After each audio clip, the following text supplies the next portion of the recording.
The story begins in a magical world that has locations such as dungeons.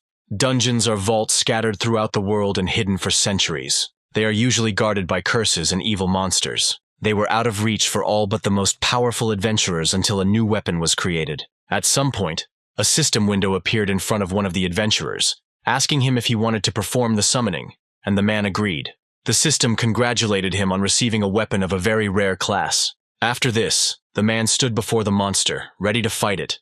The fact is that this weapon could use the anima of its summoner. Therefore, without thinking twice, the man rushed straight at the monster and dealt him a crushing blow in several places at once. In this way, he used his anima and turned it into a destructive force. Such people were called fighting dolls, but this was a weapon of the rich, which was given only to the lucky ones, chosen by fate. Meanwhile, the man who was currently using the battle dolls seemed to have overdone it, and his assistant asked if it was time for him to stop since he had made too many summons. However, the man said that he will not stop until he gets the real prize. Moreover, he can buy as many summons as he wants. Destiny is a nice word used by those who can now afford it.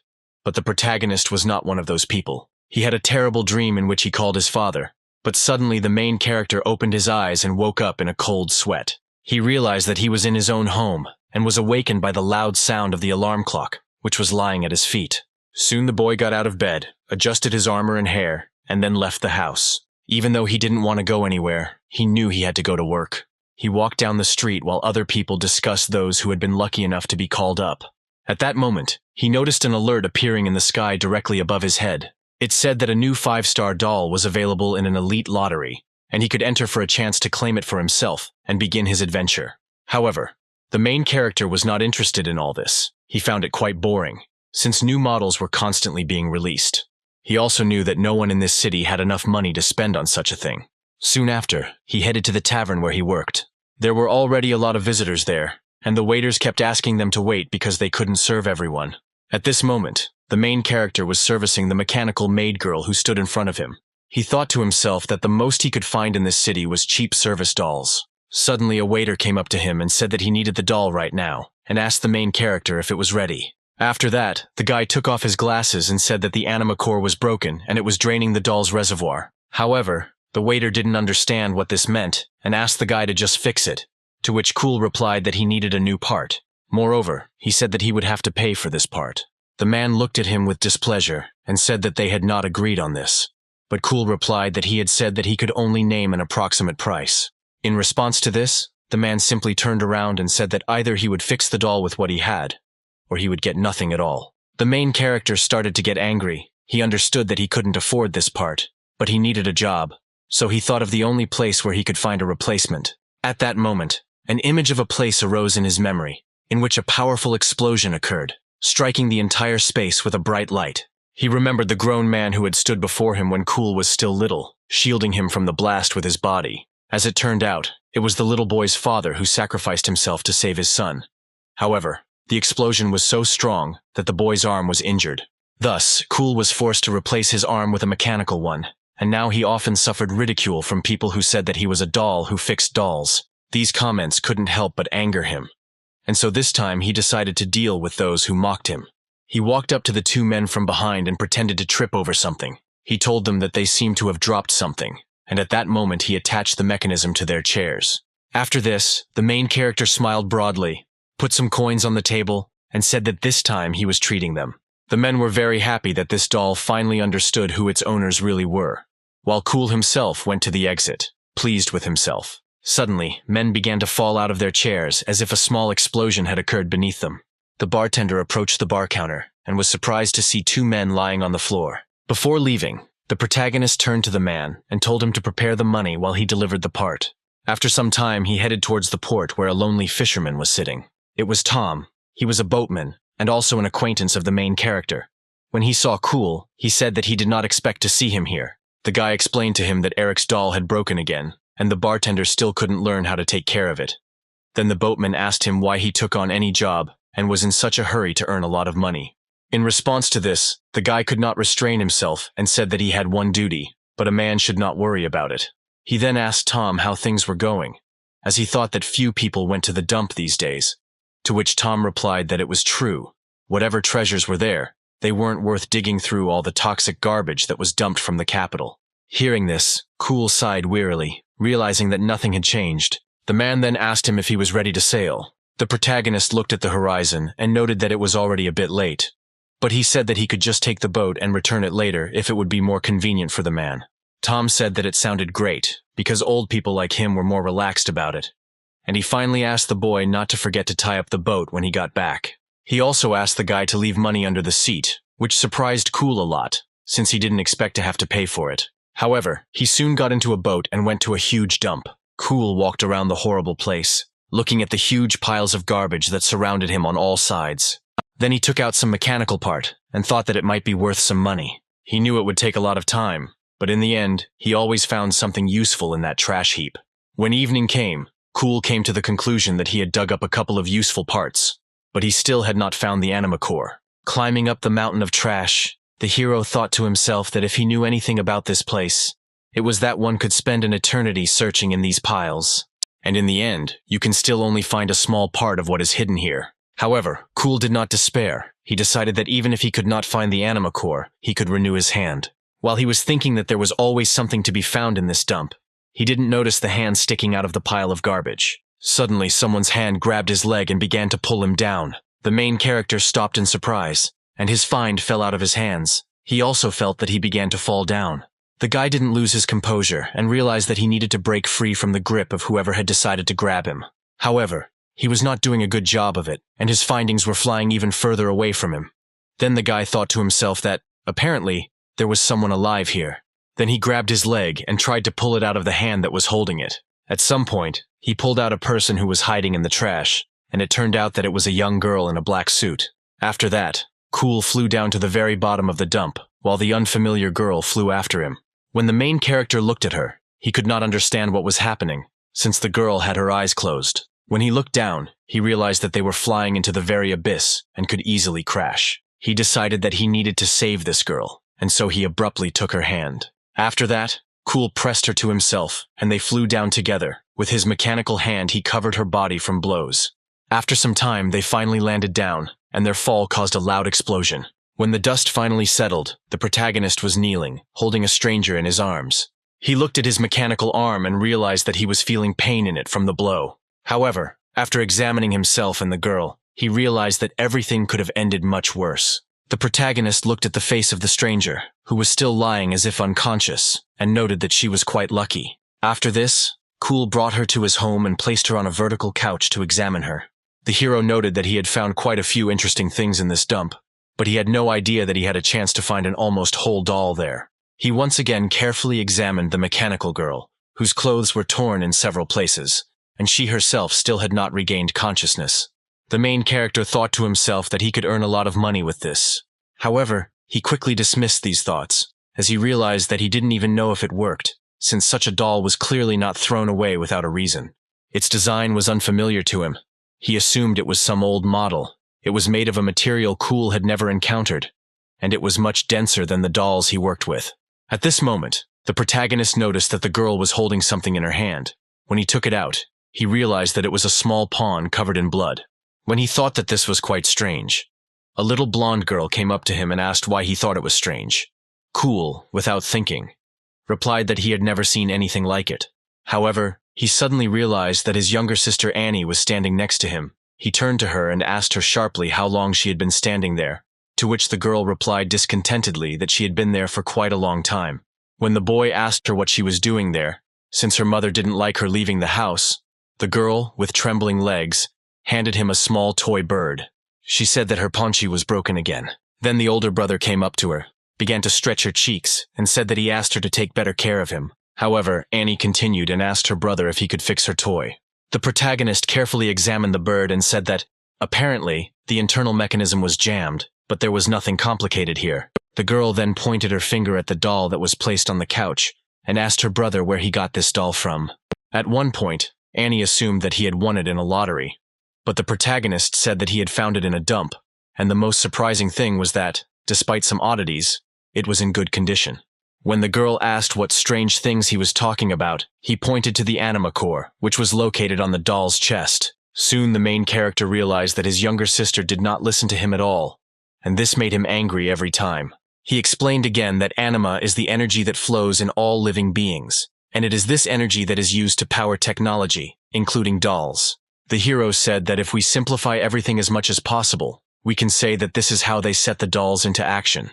He showed his sister the crystal core that allows the doll to accept anima and convert it into energy. Every doll has such a crystal.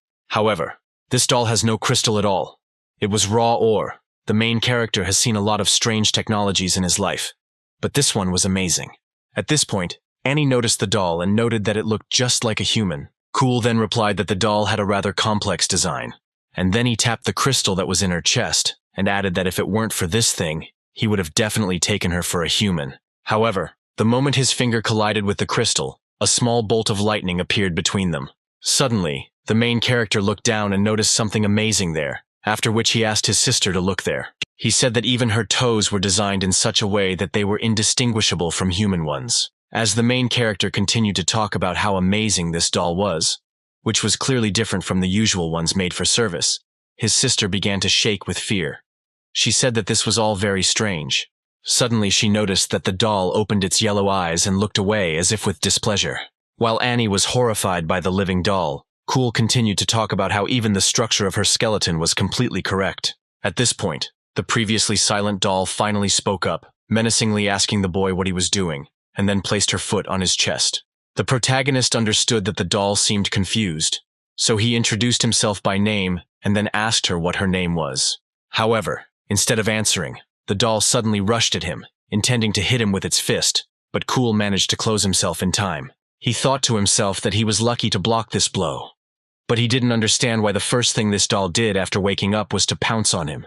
He began to think about how lucky he was to have found it, because no one else would ever be able to find cars in working condition, especially in a junkyard.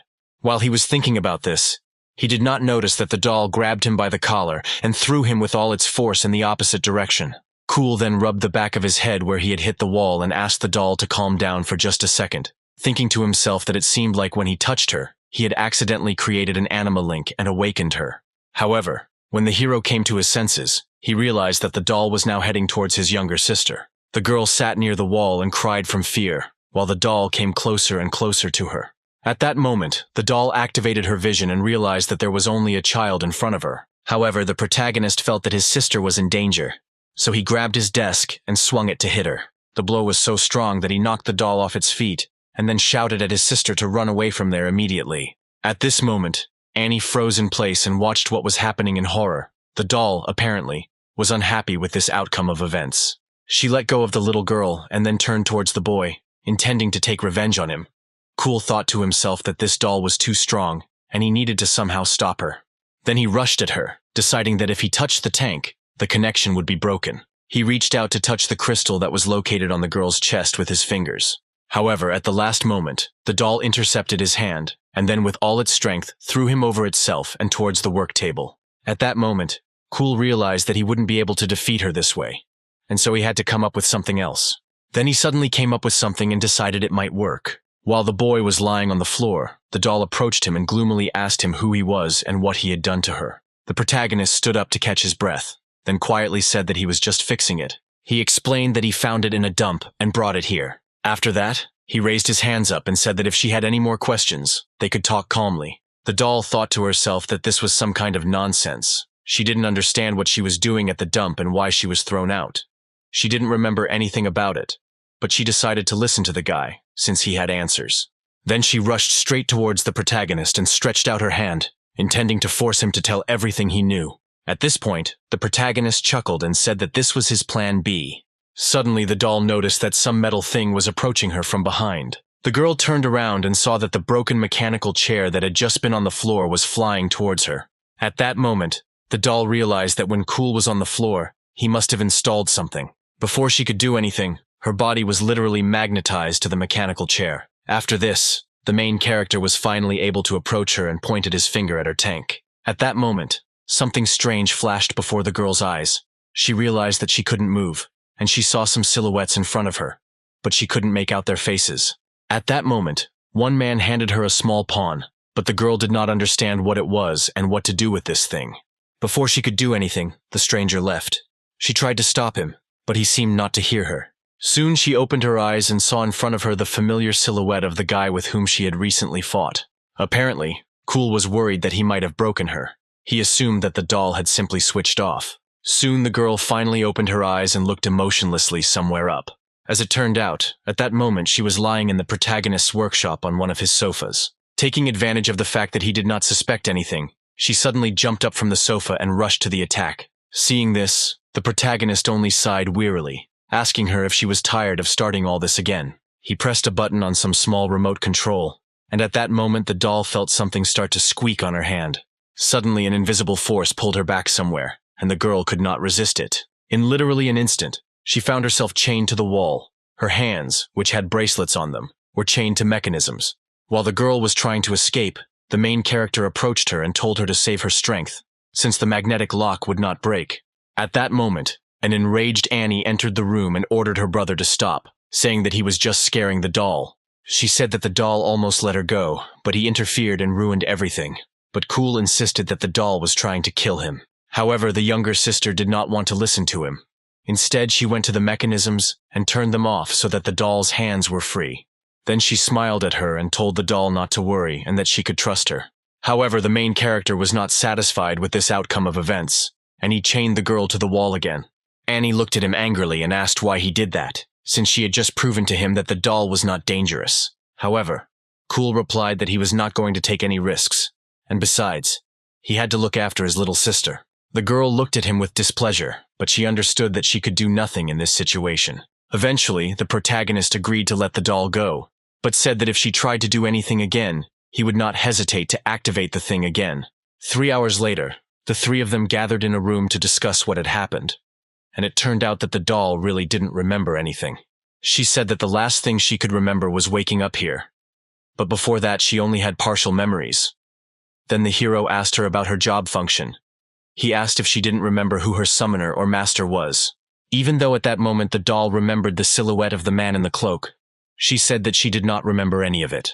The protagonist then suggested that she might have had her memory erased. He knew that some summoners wanted privacy, but erasing her memory completely sounded too much. His younger sister also thought that it was quite unfair. The doll replied that perhaps they had the cause and effect wrong. She suggested that she might have been thrown away because she had lost her memory, and not the other way around. Because if memory loss was a defect, then throwing her away would have been a logical decision. It seemed natural, getting rid of a faulty device. However, at this point Cool said that this was not natural, because if something is broken, it should be fixed, not thrown away. At this moment, the doll noticed that his hand was not his own. Annie then approached her, handing her the pawn they had found in her hand, and saying that perhaps if she saw something familiar, the memories would come back to her. After this, the doll took the strange figure in her hands and began to look at it in surprise. She understood that this was the thing that the mysterious man had given her, but she did not know what it could mean. When she said that she didn't recognize this thing, there was no surprise at all on the protagonist's face, and then he suddenly shouted and said that he was sure it wouldn't work because it would be too easy. The next day, he and the doll went to the town square, where there were quite a lot of people. He said that since she didn't remember anything about her past, they would have to do some digging. And the first stop would be a place where there should be information about her model type, functions, and possibly usage history. The girl looked at Cool in surprise and asked if he was really helping her. The boy replied that his little sister was furious, so he had to help the doll. The girl asked him why Annie didn't join them, to which the main character replied that it was quite a long story. After that, he smiled and asked if the girl found her new clothes comfortable. The doll looked closely at her new things and said that they partially restricted her movements. She thought that this was done on purpose so that she would not escape.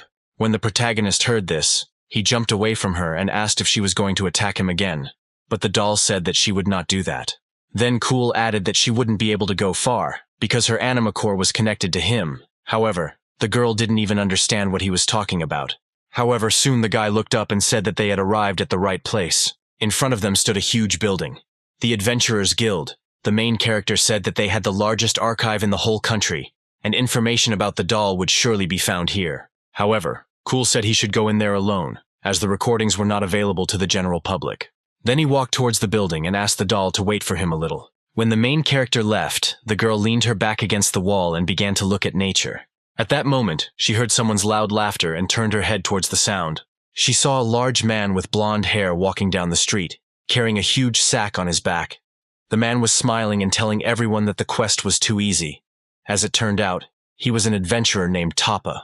However, everyone was happy that he had come to town again.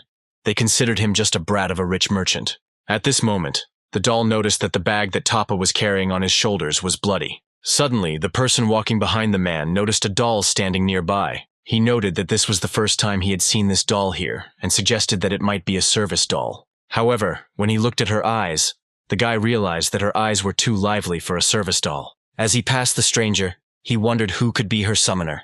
Meanwhile, the main character entered the guild building, where he was greeted by the girl behind the counter. The girl with red hair smiled at him, greeted him, and asked how she could help him. However, when she realized that Cool was standing in front of her, her face immediately changed and she snorted in displeasure. Apparently, she was unhappy that her old friend had not come to see her for a whole month. But the main character apologized and said that he was very busy, since he had a lot of part-time jobs. Then the girl showed him indulgence and asked what he was doing there. The guy replied with a smile on his face that he had a small request, but the girl immediately refused him. This immediate refusal made the protagonist very angry, and he asked her why she was so stubborn, because she constantly asked him to fix her things, and now she refused him when he needed a little help. In response, the girl said that Cool couldn't just barge in here, ignoring her for an eternity, and expect her to go out of her way for him. At that moment, their conversation was interrupted by the same man, who loudly slammed his fist on the table and said that he needed a guild worker. The girl immediately turned to him and asked how she could help him, but in fact she was unhappy that this guy had come again. At that moment, Toppa put his huge bag, which he carried on his back, on the table, and said that he had come here to receive a reward for this. When he cut the bag, everyone present saw a huge beast there, which looked like a bear, with horns instead of ears, and spikes on its back. Everyone present was shocked when they realized that in front of them lay a Titan-class magical beast that was worth no less than 1,000 coins. At this moment, the main character noticed that there was a large burn wound on the animal's belly. Cool looked at the man carefully and began to wonder what kind of weapon could have caused such a wound and what this guy was hiding.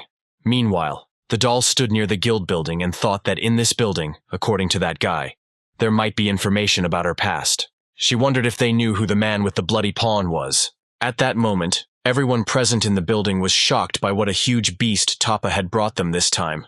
The man was pleased that such attention was being paid to his person. However, the protagonist continued to speculate about what kind of weapon could have caused such a wound. Then the man raised his axe and said that it had been a dangerous battle. But the beast was no match for his mighty battle axe, which was called the Heartbreaker. It was created by the greatest weaponsmiths in the world, and had no equal.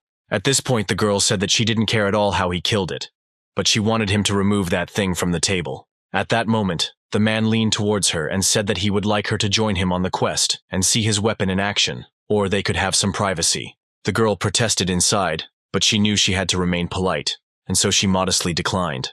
Then Toppa raised his weapon and moved closer to the girl, saying that he was a good guy. At this point, the protagonist intervened in the conversation. He said that at first glance the axe seemed to be made of high-quality steel, but it was completely obvious to him that it was simply covered with stereo silver for appearance's sake, to get such a shine. Cool said he could see areas where the cheap steel wasn't coated properly.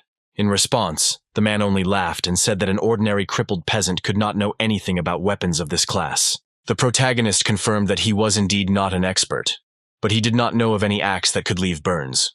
At that moment, the man felt that he was being exposed. People behind his back began to whisper that they suspected that he had not killed the beast himself. They said that he was as stupid as he was rich. These words made Toppa very angry, and he rushed at the protagonist, swinging his axe. However, Cool simply held his mechanical arm out in front of him and easily blocked his blow. The man watched in horror as his axe shattered into pieces upon impact with the mechanical arm. The protagonist noted that situations like this had been happening too often lately, and he thanked himself for strengthening his arm after the doll's attack. At that moment, Toppa turned to his doll named Grizz, who was standing behind him, and ordered him to immediately deal with this guy. Hearing this, Grizz sighed and said that he could just sit back and relax. He then prepared his weapon and added that they would finish this as quickly as possible. Meanwhile, the doll continued to wait for its comrade outside the building. Suddenly, she heard a powerful explosion that came from the building and knocked down the doors. The girl was horrified when she saw her friend Cool fly out of the building and fall straight to the ground. However, the guy said that he was completely fine. His arm took most of the damage. However, he suddenly realized that his legs were still unprotected and were now burnt. When the doll looked at the destroyed exit of the building, she saw the outline of a silhouette moving towards them. As it turned out, it was Grizz. He was a battle doll of an unusual class, who was now annoyed that his new cloak was damaged. When the protagonist looked up at him, he couldn't believe his eyes. He had never seen them before. But there was no doubt that this doll had an anima core and could create fire. When Grizz looked at the people standing outside, he saw the same doll that he had noticed shortly before. At that moment, Toppa approached him and asked why he still hadn't killed this guy. In response, the doll only sighed in displeasure, since she was tired of this overly talkative man. However, she was forced to obey his orders, so she rushed forward, saying that it was time to end this. The main character thought to himself that he would never be able to cope with this doll. Just when he decided it was time for them to get out of here, he saw his doll running straight towards the enemy. Grizz struck her with his weapon, but the girl deftly jumped away from him. Instead, she jumped to the other side and grabbed the handle of his weapon. Taking advantage of Grizz's confusion, she jumped up and kicked him right in the face. After that, she snatched the weapon from his hands and threw the doll back. Everyone present, as well as Grizz himself, were shocked by what they had just seen. Moreover, the girl herself did not understand how she had just been able to perform this trick. At that moment, a man in glasses was watching them from above, from the top floor of the building, and, apparently, he was pleased with how this battle was going.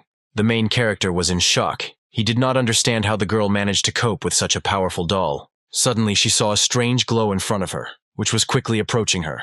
She looked down and saw a streak of fiery energy in front of her that literally cut her in half. As it turned out, Grizz was able to intercept his weapon and now rushed to attack again. However, the girl still managed to dodge and jumped back.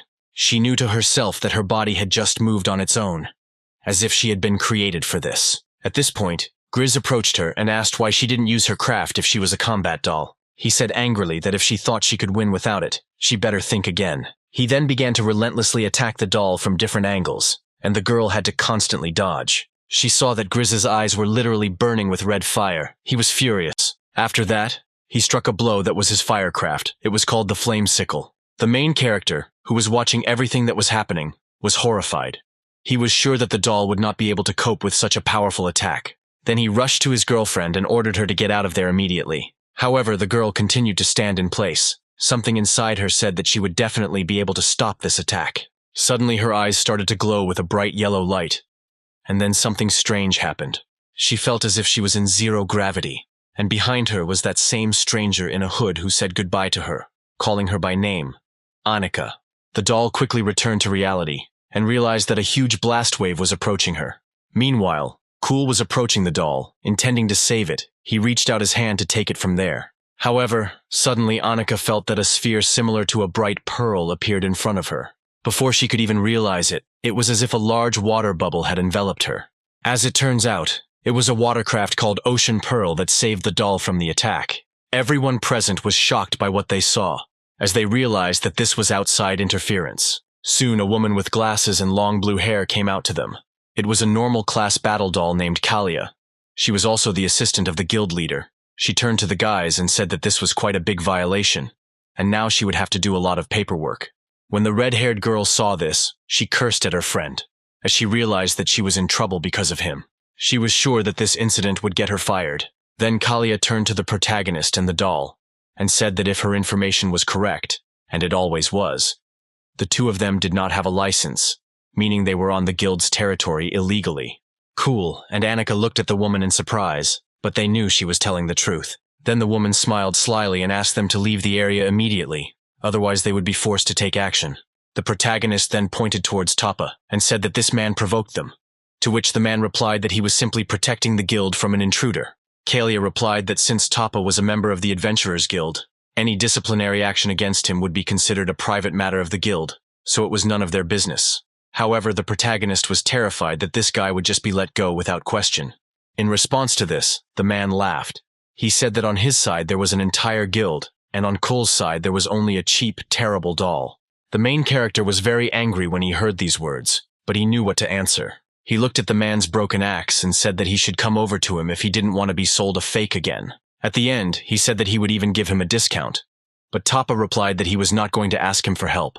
After that, he walked up to Annika, put his hand on her shoulder, and said that they needed to get out of here. Just as they were about to leave, they heard someone calling them.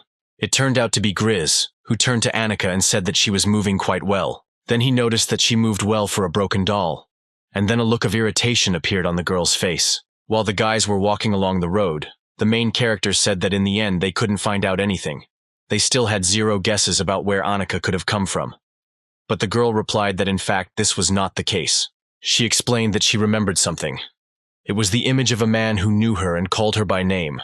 When she told the protagonist her name, he said that it suited her very well. Annika then asked him to tell her what the battle dolls were, since Grizz mentioned them during the battle. At this point, Cool realized that the girl didn't know about regular old service dolls.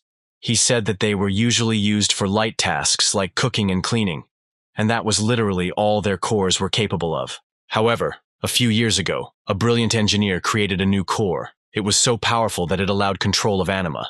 But Annika still didn't understand, and then the hero remembered how he tried to explain this to his sister. But now he realized that it wouldn't hurt for this girl to learn the basics too. He asked the doll to listen to him very carefully, as it was very important that she know this. He said that anima is the energy that flows through the whole world. She connects all things together, and without anima everything would turn to dust. All people are born with an anima center through which they can use it, but their ability to control it is limited. However, this changed with the creation of dolls. Autonomous creations that can use the summoner's anima. When it comes to dolls, they can literally control her. They can change and search for the summoner's anima. They can then manifest it as destructive power. Now anyone can use the infinite potential of anima as long as they have money and luck on their side. Then the girl turned to the guy and asked him if there was a chance that she was a fighting doll. After thinking for a moment, Cool replied that this was impossible, as combat dolls had only been invented a few years ago using advanced technology. However, Annika was working on technology that was practically Stone Age, and after saying this, the hero pointed to the reservoir on her chest. The girl then suggested that they could take out her core and replace it with one belonging to a combat doll. However, the protagonist replied that it was not that simple. The core had to be compatible with the doll. An ordinary core of a service doll would not power a combat doll even in 1,000,000 years. And if you put a core of a combat doll into an ordinary doll, you could run into big trouble. He explained that some people had tried to do this. There were rumors of fools trying to upgrade a cheap service doll with a combat core. There is probably only one person in the entire world who knows how the cores of the battle dolls work, and he was paid well to keep it a secret. When Annika heard this, sadness and disappointment appeared on her face. At this point, Cool still didn't understand why someone would create a doll with such primitive methods, and if it was an experiment, then why bother with clearing the memory? Then he smiled at his companion and said that perhaps Annie would give them some ideas. He had never told her this, but she could be a good conversationalist. Then the doll smiled back at the guy and said that he takes very good care of his sister. The main character was surprised where the doll got such thoughts, to which she replied that it was just an observation. He had no reason to help Annika except for Annie's requests. The protagonist said that she rarely leaves the house. In a sense, she lives her life through her older brother. And even so, he can tell that she does not want to be a burden.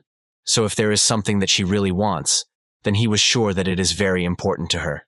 Then Annika suggested that the main character was like a doll for his brother, but he replied that this was not entirely true. After some time, they reached Cool's house, and at that moment, he noticed that the door to their house was open. The guy sensed something was wrong and looked through the open door, and what he saw there shocked him. He saw his little sister lying unconscious on the floor, with her toy lying next to her. Annika was also shocked by what she saw and asked what happened to the girl. Cool immediately ran to his sister, picked her up from the floor and tried to bring her to her senses, but he was unsuccessful. He noticed that her toy was lying on the floor broken. Some of its feathers had fallen out of its frame. After some time, a doctor came to them. The girl's mother was unhappy because her daughter felt so bad, and the doctors could not help her, despite the fact that they knew that she was sick. Then the man said that one of the healers could understand what was wrong with their daughter, but the price for the examination would be high. The protagonist, who was sitting on a chair at the time, noted with displeasure that everything always came down to money, and then asked how much they needed to pay. The man said it was not easy to say because there were many factors that influenced the price. However, Cool did not want to listen to this. He firmly asked the man how much exactly we needed to pay. Soon after, the doctor left their house, and the protagonist and his mother went outside to say goodbye to him. Suddenly, the main character turned to his mother and asked her for forgiveness. He said that Annie shouldn't have stayed in his workshop. It was too hard for her there, and therefore her current state was his fault. The woman sat down on the bench and hugged her son. She told him not to talk like that, because it was he who brought the girl home and ran to look for a doctor. The woman said that it was Cool who saved his little sister. After that, she turned away and looked at the night sky with a smile on her face. The woman said that at such moments she dreams that his father is with them again. The protagonist asked her if she thought he would know exactly what to do, but the woman said that he couldn't know, but he would definitely help them not to lose heart. Meanwhile, Annika was waiting for the main character in the workshop. She began to worry when she realized that he had been gone for a long time. However, at that moment he entered the room, but there was absolutely no emotion on his face. The doll asked him how his sister was doing, to which Cool replied that she still hadn't woken up. The local doctor didn't know what was wrong with her. The only way to help Annie was to take her to the doctor in the capital. The doll suggested that in that case they should immediately go to the capital, but Cool said that it was not that simple. When the girl said that she didn't see any problems, since Annie needed help first, the main character couldn't hold back and punched the wall. He said that the journey to the capital would be very expensive, not to mention the doctor. He had saved money for years, and still it was a mere pittance from the required amount. His little sister's heart is failing and her body is literally falling apart because of it. The main character couldn't even imagine how much pain she was in now and how much strength she needed to continue smiling. It was all because of him. He had to take care of her like her older brother. When he realized that he had been overly emotional, he apologized to Annika and said that he did not expect her to understand him. The main character then noted that in truth, people and dolls are not so different. He said that both a person and a doll are very easy to break and very expensive to fix. After that, he headed towards the exit of the workshop, and the girl ran after him. As soon as the main character found himself outside, he ran forward, despite the fact that there was a heavy downpour. Cool thought to himself that he should have expected this. The money he received for the repairs did not bring him one step closer to his goal. He thought that in this world there was only one way to make a lot of money. After some time, he reached the guild, looking at the building. The guy realized that he should become an adventurer. He then went to the front desk and said he wanted a quest and was willing to do anything. But the girl told him they only gave out quests to licensed adventurers. When the main character heard this, he began to cry in despair and begged the girl to give him at least some kind of quest. At that moment, Kalia entered the building and asked what was going on. She turned to the guy and said that he could ask her any questions personally. When the protagonist recognized her as the guild leader's doll, he said that he wanted to apply for an adventurer's license. Then Kalia replied that unfortunately, she had to refuse him and asked if he needed anything else. Hearing such an answer, the main character got angry. He asked on what grounds they were refusing me, to which the doll replied that the director had arranged for him and his doll to somehow participate in the affairs of the guild. The protagonist stated that it was all a lie, to which the girl said that even if it was, nothing would have changed if he had any questions. She added that he could send a letter to the support department, but for now she would ask him to leave the mission. After that, she smiled slyly and asked if he really wanted her to walk him home. At this moment, the hero began to think about what to do, because if he did not have a license, he would not be able to help his sister. Meanwhile, Kalia was still pointing him towards the exit, but at that moment, Cool noticed something on the table. He decided to walk past the doll and asked her to slowly lead him to the principal, saying that she would make him change his mind. However, the doll grabbed his hand, stopping him, and in her other hand began to form a pearl. Then she abruptly turned him around to face the table and slammed his face into the furniture with all her might. Meanwhile, the girl at the reception desk watched everything that was happening in horror. Kalia turned to the protagonist with a smile and asked if he really thought he could become an adventurer at his current level. She laughed and said she hadn't even used her craft yet. She then pointed to his mechanical arm and said that it was a burden and could easily be broken. The doll said that Cool would become useless, unable to help, and dead in literally a second. However, the protagonist stated that he agreed with this. He said that Kalia knew someone she could say the same thing to. It was a girl who had been hurt and weak, but she kept fighting day after day, and if the protagonist didn't do the same for her, then it would be better for him to just die. At this moment, the doll was very surprised by such words and even let go of the main character. After a while, he left the guild and headed back in the rain. The doll watched him go, thinking that at first glance this guy seemed completely ordinary. However, the moment he said the words that he would rather die, she became truly scared. However, the girl quickly decided that she had simply imagined it, and decided not to attach any importance to it. After that, she turned to the worker and asked her to clean up everything here before the director arrived. After this, Kalia suddenly noticed the paper that was lying on the floor. When she read its contents, she decided that it was impossible. After some time, the main character returned to his home and was met by a surprised Annika. She asked him what happened to him. Covered in bruises, the protagonist smiled and said that it was nothing. He then showed her a document that was an adventurer's license, and stated that they were now going on a quest. They walked through the forest all night, and at some point Annika felt like she was starting to get tired. But Cool said that they were almost there. However, he said that she did not have to help him, and if she wanted, she could return. But the girl replied that now Cool was her summoner, and their destinies were connected. However, the girl doubted that she would be of any use, since her abilities were questionable and she could not control the anima. However, the hero said that she fought on equal terms with a battle doll without using an element, so it would be foolish of him not to take her with him. Annika suggested that he wasn't concerned about her survival. He didn't buy or invest in her future, so if she fell into disrepair, it wouldn't matter to him. But the hero said that wasn't what he meant. Then the girl decided to ask him if he was sure that it was worth taking such a risk, because there must be other ways to make money. The protagonist replied that a quest is the fastest and most profitable way, especially if it is in a dungeon. If they are lucky, they will find something valuable there. The hero realized to himself that his sister was getting worse with every minute, and he would have liked to choose any other option. But he needed the money as soon as possible. After some time, they reached a cave that looked like the mouth of a monster. At that moment, Annika thought about how right they were doing, because they didn't know what to expect inside, and without knowledge and her ability, everything could turn out very badly. However, the main character had no intention of retreating and called the girl with him. Annika was unhappy that this guy did whatever he wanted. She doubted whether he was really that brave or just a fool. But then she suddenly grinned, as she realized that this gave him strength. Then she decided to follow the main character into the sinister cave. When they got inside, it was very dark, so Cool took a flashlight out of his pocket. The girl asked what the description of his quest was, to which the hero said that there was none. Everything was very vague. It said that a dungeon was found, and materials had to be obtained from there. Then the doll asked him if they had enough skills to defend themselves from the enemies here. She said that out of all the weapons in his workshop, this one was the most convenient. To which the hero replied that everything would be fine, because it was only a C-rank quest. And besides, he had a few tricks up his sleeve, including the thing he had already mentioned.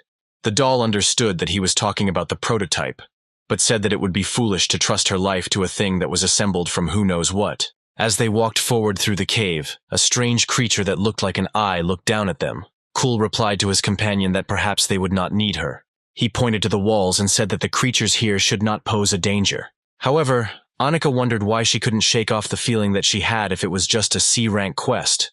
She assumed it was because it was her first quest, or it was someone from her past warning her. Soon they reached a wall that looked like a human skull. There was a fork in the road, and the guys couldn't figure out where they should go. Suddenly the main character noticed a strange creature that looked like an eye with fluffy eyelashes. Even though it seemed pretty disgusting to Cool, he still decided to try it. At that moment, the doll turned her gaze in that direction and at some point froze in horror. Meanwhile, Cool was busy looking at the strange creature. He assumed that it was some kind of unusual parasitic creature, but at that moment the girl asked him to turn around. When the main character turned to her, he froze in fear for a few moments. As it turned out, the entire ceiling of this cave was covered with these creatures that looked like eyes, and they were all looking at the main character and his companion. The doll pulled out her sword, ready to repel the attack at any moment, while the protagonist tried to understand what kind of creatures these were. Then they saw wings coming out of the creature's eyes, and then heads came out of them, and then they realized that these were the same man-eyed bats. This animal got its name from the corresponding organ on its back, which was able to detect anima. When someone encroached on their territory, the entire colony would attack the intruder. The protagonist looked at the whole flock of bats that were flying towards them and noted that this colony was incredibly large. Something was definitely wrong here. He turned to the doll and told her to be careful, while Annika tried to fight off the bats attacking them. She struck them relentlessly, and in one instant she cut down 10 monsters at once. She thought to herself that her instincts had not failed her. This sword seemed to be made for her, but something was definitely wrong. The protagonist was so distracted by watching the battle that he didn't notice how one of the bats landed on his shoulder and bit him. Suddenly, the rest of the bats rushed straight towards him, and the main character tried unsuccessfully to fight them off with his hands. When the doll saw this, she immediately rushed to his aid. However, suddenly she felt a strange sensation, as if pain had pierced her entire body. In just one instant, she fell to her knees and realized that she could not move. Meanwhile, Cool tried to fight off the monsters attacking him with the help of his mechanical arm. He was able to deal with several monsters at once, but there were too many of them. He knew he had to somehow get rid of them in one fell swoop. The guy was a little upset, because he wanted to save this skill for a more serious battle. but he understood that now he would not survive without it. He used a small disc and threw it towards the bats. When a certain symbol appeared on the disc, Cool shouted at his partner to lie down on the ground immediately. At that moment, a powerful explosion was heard in the air, which caused dozens of huge lightning bolts to strike directly at the bats. After some time, the explosion finally died down, and then the guys were able to get up from the ground. They looked around and saw the burnt corpses of the monsters. At that moment, Annika looked thoughtfully at the glowing thing she was holding in her hand. The main character approached her, breathed a sigh of relief, and asked if everything was okay with her. The doll replied that when the bat bit the protagonist, their connection was almost broken. It was feeding on her anima. Cool replied that he noticed this. His head was still splitting in pain. The girl began to wonder what had attracted such a large colony if these monsters were attracted to anima. The hero assumed that it must have been something powerful, and it was most likely at the end of these tunnels. However, they still couldn't figure out which tunnel they should go into. And even before Annika asked this, the protagonist already understood what plan they needed. Then he pointed to one of the tunnels and said that they needed to go there. The girl immediately asked him why he decided that this was the right choice. However, Cool couldn't explain it. He was just sure of it. He knew that there was something there that could change everything.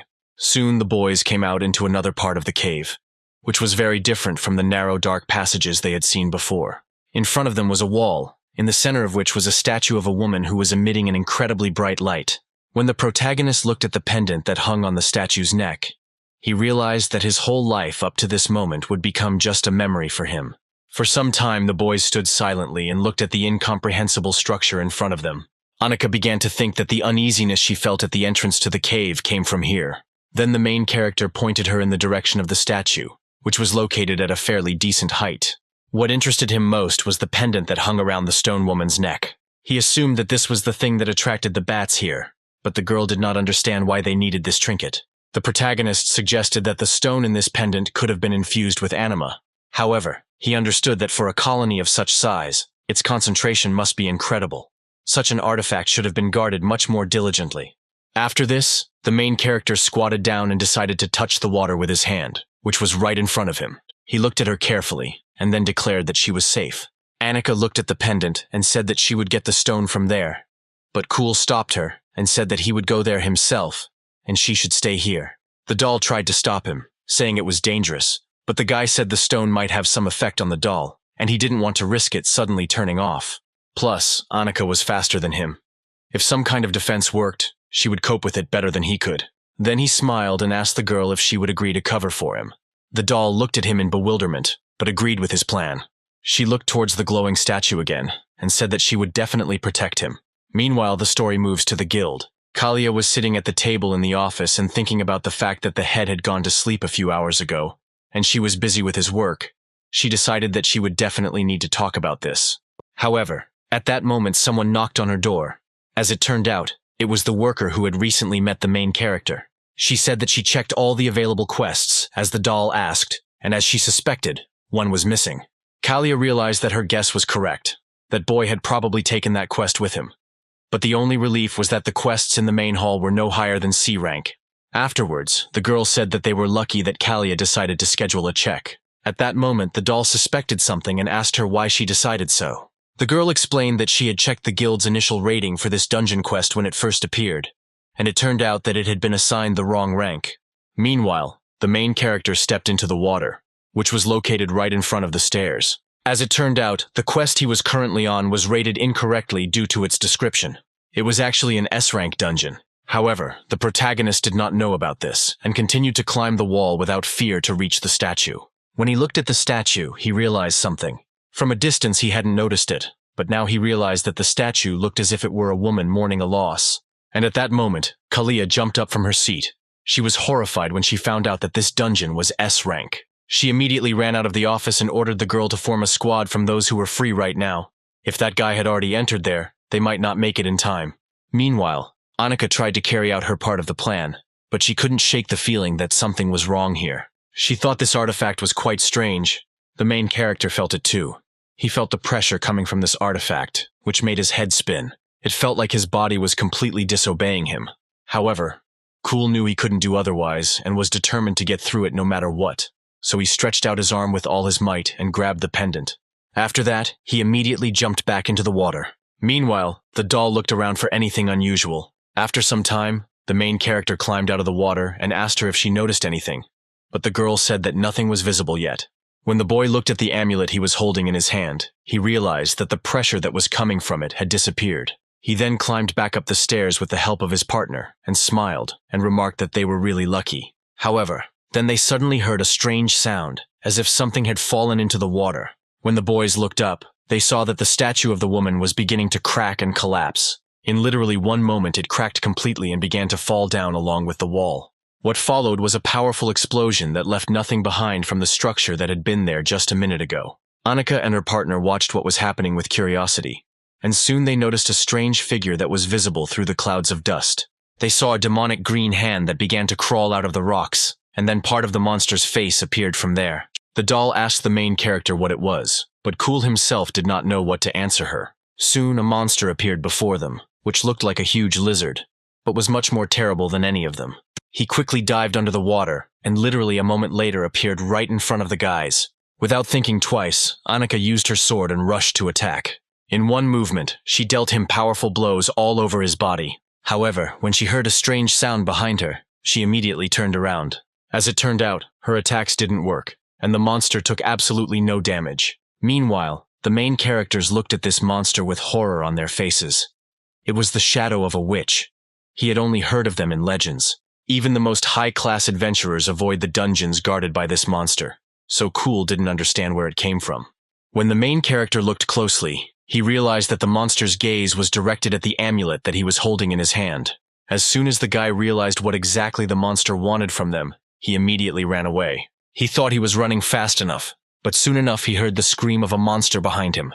As it turned out, the shadow was already right in the middle of him, and was preparing to strike him with its clawed paw.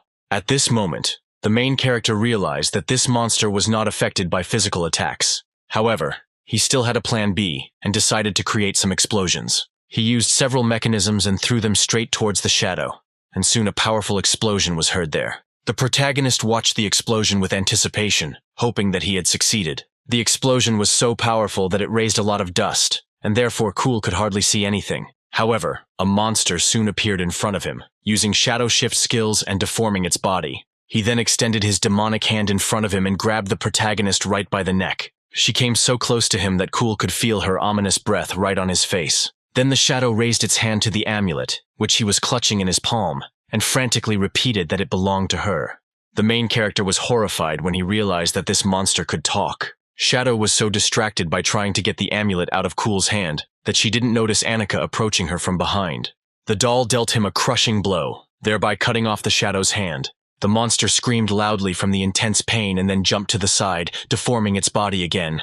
After that, Annika helped the main character to get up, and then the guy asked her how she knew that she would succeed this time. However, the girl simply shrugged, saying that she was simply hoping for the best. Quite quickly, the guys came to their senses and realized that they would have to somehow defeat this monster, which apparently could regenerate. The main character noted that he did something to burn it when he held it by the neck.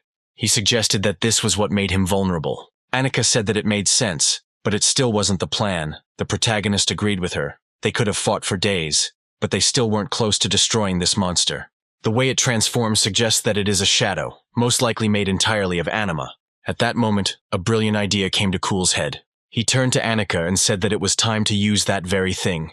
Meanwhile, the shadow approached them, continuing to talk about how this thing belonged to her, and asking the guys why they didn't want to return it to her. Without thinking twice, she rushed at the main character, who was still holding that amulet in his hand. However, it turned out that during this time he had hung the amulet around Annika's neck, and now she was to become the shadow's target. As soon as the shadow sensed that its amulet was now on another person, it immediately changed its target. At this point, the doll was trying her best to hope that this plan would work.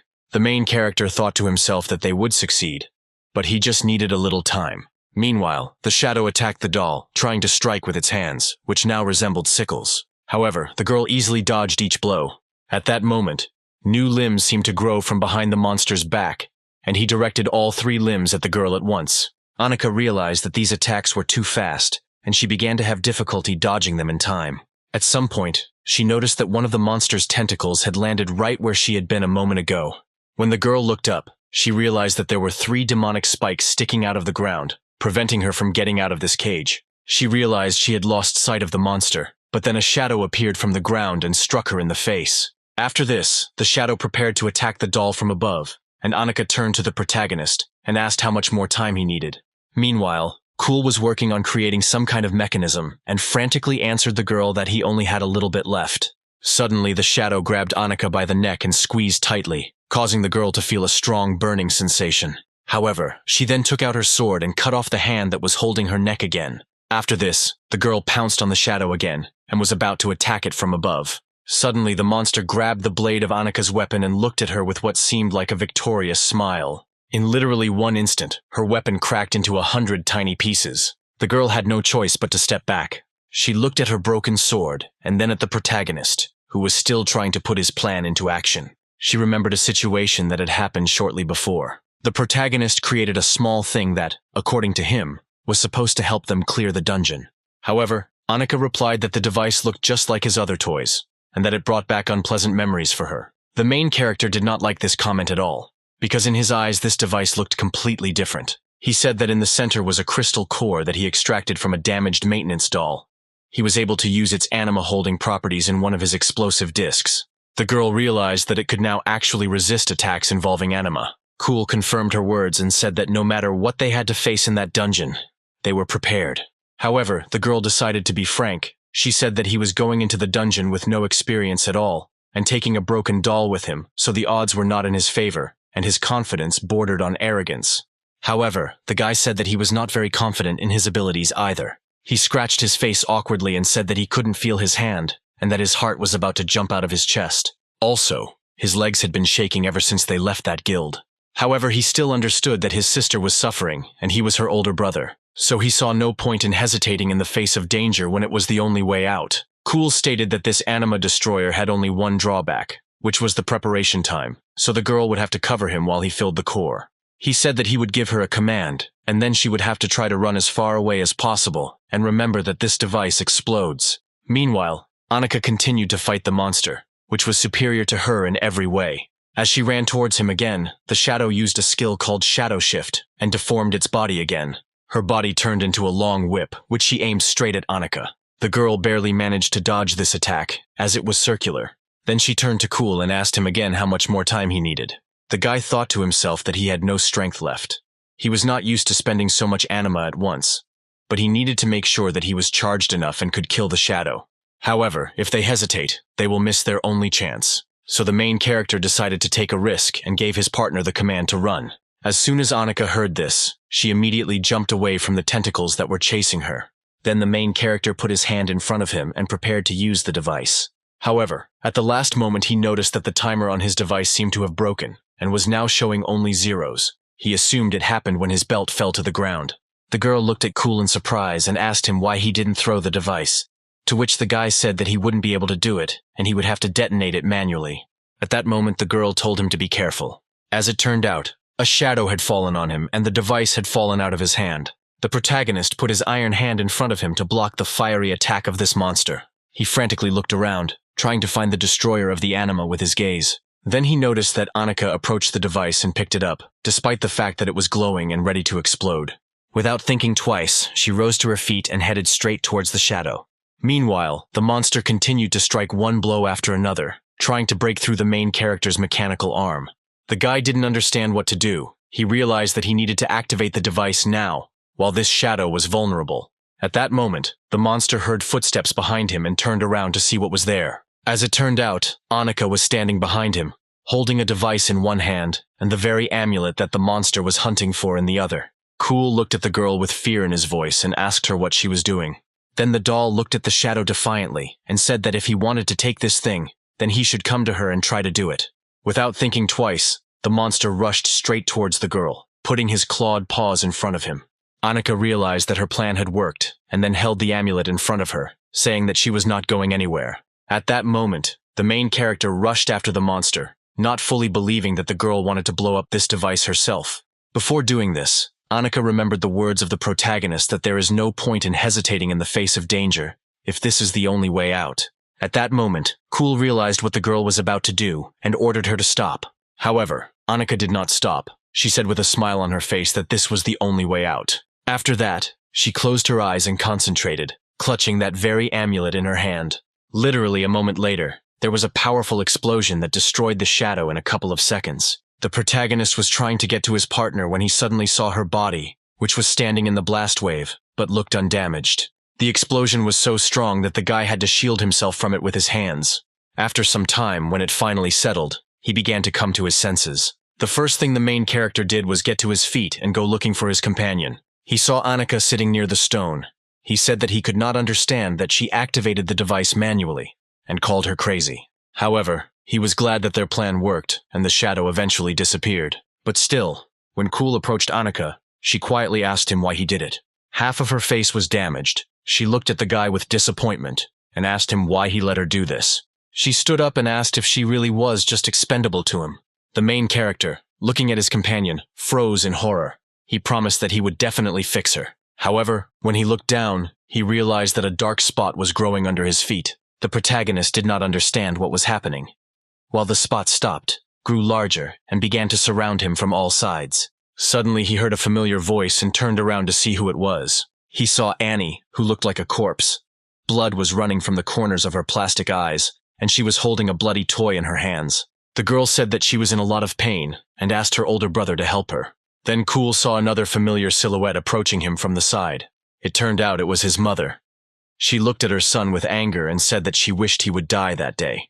Then the main character saw another person approaching them. This time it was his father. His charred figure walked up to him, and he told his son with disdain that he should have protected his family. At that moment, the main character realized that all of this was not real. It was all in his head. He realized that something was using his memories against him. This meant only one thing, that Shadow was still alive. As it turned out, this was indeed the case. And while the main characters were in a trance, the Shadow enveloped him with its tentacles, bringing him unbearable physical and mental pain. Meanwhile, Annika was sitting by the rock, but her face was fine. Judging by her condition, she was practically not hurt. Meanwhile, ghosts began to surround the protagonist and grab his hands. When he looked up, he saw Ghost Annika approaching him, holding her broken sword in her hands.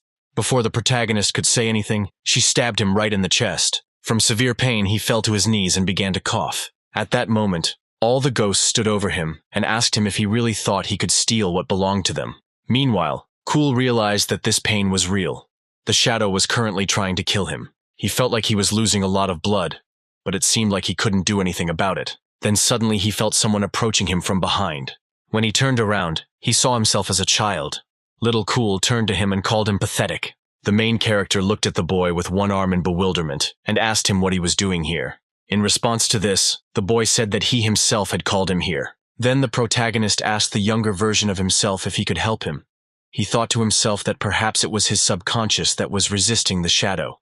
When the boy said that he couldn't do anything in that condition, he was simply useless because he was one-armed. Cool tried to convince him that it was not true, because the fact that he had lost his arm did not mean anything, and he would be able to adapt and someday build newer and stronger arms. Then the boy asked him if this hand had helped him, because no matter what he did, the outcome would always be the same. He asked the main character why try so hard if nothing would come of it anyway. These words made the boy very angry. He jumped up from his seat, despite the dagger sticking out of his chest, and asked the boy if he heard what he was saying.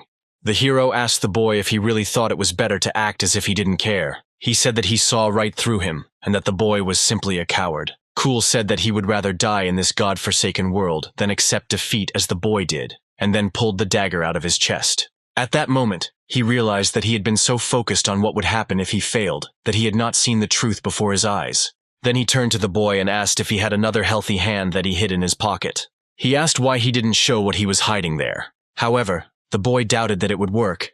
He said that he was afraid that he would let everyone down. However, the main character assured him that this would not happen. Hearing this, the boy agreed and said that this was their only option, after which he took his hand out of his pocket. His hand began to glow with a bright light due to the fact that he was clutching the amulet in his palm. After this, the boy wished the older version of himself good luck and released the amulet that belonged to the demon from his hand. At that moment, Cool, as if coming out of a trance, opened his eyes. He saw a bright glow in front of him and realized that it was the source of the shadow anima. Cool knew he had to destroy it, because that was the only way to kill the creature. At this moment, the shadow was right behind him, but the protagonist was ready to reflect its blow. He turned sharply, placed the amulet on his metal hand and held it out in front of him.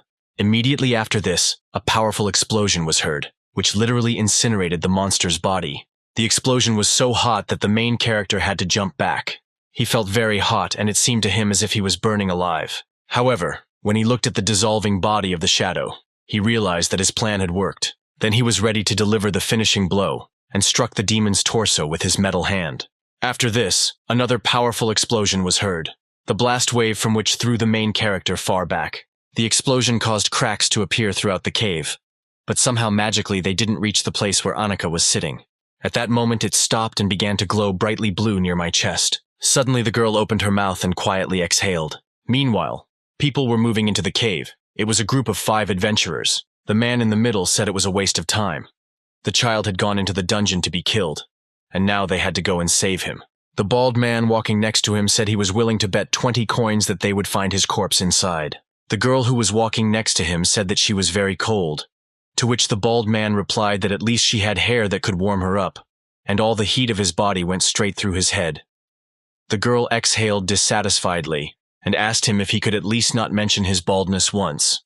Then the man with the beard said that he needed to confirm quickly that the guy was dead so that they could get out of there. However, when they reached the middle of the cave, they saw something incredible. In the middle of the cave, there was a huge stone block. In the very center of it, one of his hands was sealed, corrupted, and made of ice. They then noticed that nearby there was something like an ice wall, inside of which was a guy, and at the other end was a young girl. Both of them were unconscious. The boy was lying on his back, holding his chest with his hand, while the frozen shadow reached out to him with its hand. The amulet was still lying on his mechanical arm, which had wide cracks running along it. After some time, Cool finally opened his eyes and discovered that he was in a hospital room. He jumped up suddenly and pain shot through his body. His torso was wrapped in bandages. Annika was standing at the door of his room, asking him if he had finally woken up. The guy looked at the girl frantically and asked what condition she was in and what happened to them, to which the doll replied that they were in the Adventurers Guild. At that moment, Kalia entered the room. She said that the boys were in bad condition, so she asked their doctors and engineers to examine them.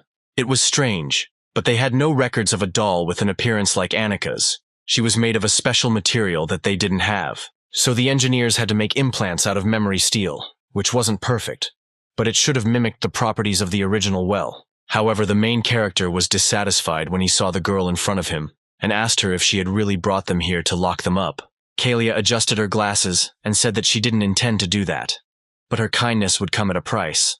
For their sake, she hoped that they would answer her questions honestly. Then she asked how the cripple and the broken doll cleared the S-Class dungeon. When the boys heard that this dungeon was not Class C, they were extremely surprised. When Cool realized that after this the dungeon was another time, many things became clear to him. He could not rewrite his merits. The only reason they got out of there safe and sound was Annika. When the woman heard this, a note of disbelief appeared on her face. Their conversation continued, and the woman told what really happened in that dungeon. Annika was shocked when she was told that she had summoned the ice. Hearing this, the protagonist smiled and said that it seemed like she wasn't that broken after all. However, the girl did not understand how this could happen, because she thought that her core was not capable of controlling anima. Then the hero assumed that when the stone broke, it threw out enough anima to recharge her core and produce ice. Kalia thought to herself that this sounded plausible, but even battle dolls had a limit to the amount of anima they could use at one time.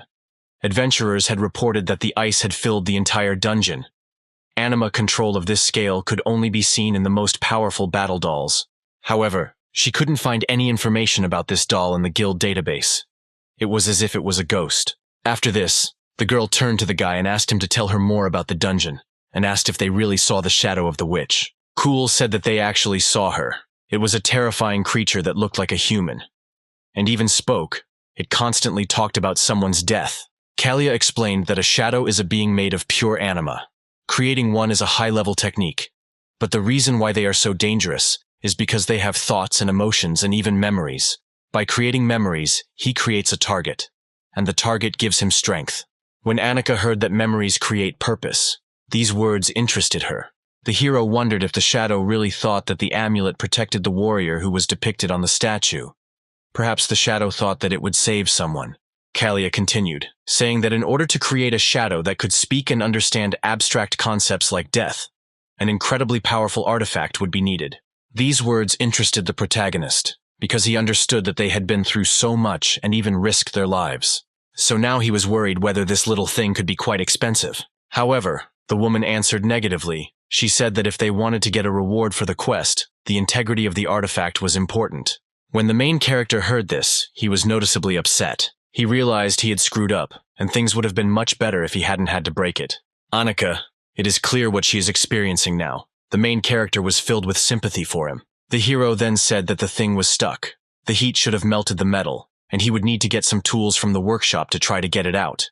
But Kalia advised him not to do this, since even a damaged shard could have magical protection. The hero then asked her if he would have to get a new arm now. Kalia said that anime specialists could safely remove it, but she couldn't bring him to them without writing a report.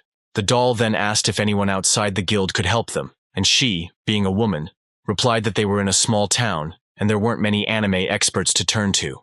However, suddenly an idea came into her head, and she said that she knew a woman who could help. The boys were very surprised when they heard that it was about a woman. Kalia said that she has experience that is not inferior to that of the researchers from the guild, and sometimes even surpasses it, but she is a little willful. She said that if the guys wanted, she could send a message asking to meet. Cool was extremely surprised that this seemingly cold doll was willing to help them. Annika didn't understand what was going on. She said that Kalia forced them to leave the guild, and then they attacked Cool when he wanted to get a license, and now they decided to help them. Kalia thought to herself that she had originally really planned to arrest them for stealing guild property. As it turned out, not long before this, a group of adventurers had found the main character and brought him to the guild. They said they found the boy in bad shape and asked Kalia what to do with him. The girl looked at them coldly and said that he had made such a fuss, and in the end it had led to nothing good. And then she ordered them to take the guy to the infirmary, and then asked what happened to the doll. The man said that they put it in the dungeon, since there was no point in dragging it so far. At this moment, the main character spoke up, which greatly surprised Kalia. He said that they couldn't leave Annika and asked the team to go back for her. Upon hearing this, the man yelled at him, saying that if they didn't take him to a healer soon, he was finished, so he should just lie back down and shut up. However, despite his condition, the protagonist deliberately fell off the stretcher. He crawled towards where he was brought from and said that this girl had saved his life, so he couldn't leave her there. At that moment, a bald guy appeared in front of him and asked him to stop wasting their time. These words had an incredible impact on the protagonist, and with a terrifying expression on his face, he ordered the man to get out of his way. When the boy saw his face, he began to tremble with horror. Then he swung at the protagonist and hit him in the head with his fist, pinning him face down to the ground. Then he jumped away from him and continued to look at him for some time, waiting for his reaction. Meanwhile, Kalia watched everything that was happening, her face seemingly devoid of any emotion.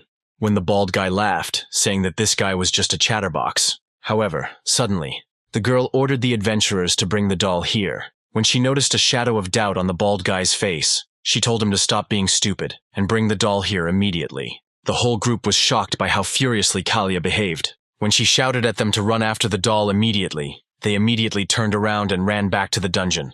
The girl thought to herself that in this world there were people like him, people who would put their lives on the line for a doll. Then Annika repeated her question and asked the girl again why she changed her mind. Kalia said that if she had reported them, she would have had to admit that she had had recordings stolen that she was responsible for. So she felt it was in the best interests of everyone present to keep it a secret. The protagonist asked if it was just self-preservation. Meanwhile, the doll doubted that they could trust this specialist, and it seemed that they were not in for a warm welcome. However, Cool said that they should still try, and although the girls didn't know it yet, he easily finds a common language with people. As it turned out, it was about a woman who lived in a workshop that looked rather gloomy. She was sitting at her chair when her worker came in. He addressed a woman named Wisp and said that he received a message from the Adventurers Guild. They say that there are people who need her help. It was about an adventurer and his doll. Hearing this, the woman screamed and asked why the hell he was wasting her time with this shitty message. She said that she had said a lot of times that the only thing she hated more than adventurers were dolls. After some time, the protagonist, along with Annika and his friend Momo, set off on a journey. He said that the head doll sent them to an anime specialist who could safely remove the artifact from his hand. However, he was worried about what Momo was doing there, so the girl said that they were very lucky that she personally agreed to accompany them, since without her they wouldn't even know where to go. The protagonist said that regular cards would have been enough, and that he would have felt less irritation from them. Annika, watching their strange relationship, didn't know how to react. She noted that the boys were quite close and suggested that they were partners or lovers. However, the guys suddenly started waving their hands and said that this was absolutely not true. Momo said that it just so happened that their mothers were friends, and they were about the same age. After this, Cool turned to his old friend and thanked her again for keeping what happened a secret, since his mother already had enough to worry about. But the girl replied that she still couldn't believe that he actually went into the dungeon without telling anyone about it. Then the main character pointed to the doll and said that, fortunately, it covered him. Otherwise, he would not have been able to get out of there. Annika thought to herself that even if it was an accident, she was finally useful, and maybe she wasn't as badly damaged as she thought. However, the hero noted that it was sad that they failed to remove the stone, in general, so they could have been one step closer to helping Annie. However, now he had to spend time removing this fragment. However, Momo decided not to be discouraged, and said that in that case they needed to go to that woman as quickly as possible. The protagonist was inspired by her mood, and they walked forward cheerfully. Soon the boys reached a small room that stood under a large tree. Annika asked if there was an anime specialist living here, at which point Cool suggested that Momo had brought them to the wrong place, as it was some gray-haired mountain man's house. But the girl assured them that they had come to the right place. However, Cool was still hesitant as the town was quite small, and he had never heard of anyone living in the place. At that moment, the door opened and a young apprentice of the weaponsmith named Leon greeted the guys and said that they should be the ones sent by the guild, but said that unfortunately, the master was a little busy right now, so they could not accept them. However, Momo was determined. She went inside without permission and said that it was an official request from the guild. The protagonist even had to apologize for her behavior. However, Leon stopped them. He said that if they were going to go in, they would have to leave the doll outside. Annika looked at him suspiciously and asked what she did wrong. The boy then quickly apologized and said that his mistress hated dolls, especially fighting ones, and she would kill him if he let her in. But the protagonist said that Annika would not cause any problems, and asked Leon to just let them talk to his mistress. However, the doll said that she could wait outside without any problem, but Cool said that she shouldn't do that. The girl insisted. She said that it was more important now to remove the fragment, and she did not have to be there. Eventually, the protagonist agreed, and then Leon was able to breathe a sigh of relief. However, the guy asked Annika not to go too far and promised that he would not stay long. Meanwhile, the girl went outside and calmly waited for her friend to do all his business. Meanwhile, Cool and Momo were looking at the armory with interest. The guy assumed that it must be a weapons forge. To work with anima artifacts, you need to be an experienced weaponsmith. However, the quality of the steel on the weapons here left much to be desired. He had seen better weapons at the dump, so he didn't understand why Kalia had sent them here. Meanwhile, Annika sat on the threshold of the house and thought about who she was. She still had doubts about being a battle doll. She was able to create ice in the dungeon, but she still didn't know how exactly it happened. She doubted that she had this ability all along. Then the girl firmly decided that she needed to try to do it one more time. Meanwhile, Lejeune said that the guild needed help with an anima artifact and asked what exactly their problem was. The protagonist explained that they were in a difficult situation and ended up with an anima stone stuck in his hand that needed to be removed without him dying. The boy said that it was amazing and he had no experience with it, but asked to let him take a look. The protagonist decided that it would not harm him in any way, so he extended his hand. Meanwhile, Annika, standing outside, concentrated to use the skill again. She raised her hands to the sky, hoping that ice would appear from them. However, in the end, absolutely nothing happened.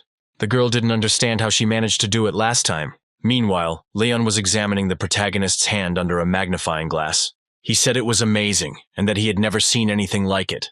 This stone was created many years ago, as can be judged by its crystalline structure, a sign of exposure to extremely high concentrations of anima. The protagonist explained that he found the stone in a dungeon and was protected by the witch's shadow, but he could not take credit for it because he would have died if the doll had not been with him. Meanwhile, the girl was still trying to use the spell and decided that maybe she needed more anima, since Cool said that the dolls sucked the anima out of the summoners, and she could try to suck more out of him, but she didn't know how to do it. She thought about the last time she felt the anima entering her core. It happened when she first woke up. She felt the anima flowing through her like electricity, but it didn't hurt. The feeling even calmed her down. The girl decided that she just needed to remember this feeling. When she tried to do this, the crystals in her chest began to glow blue.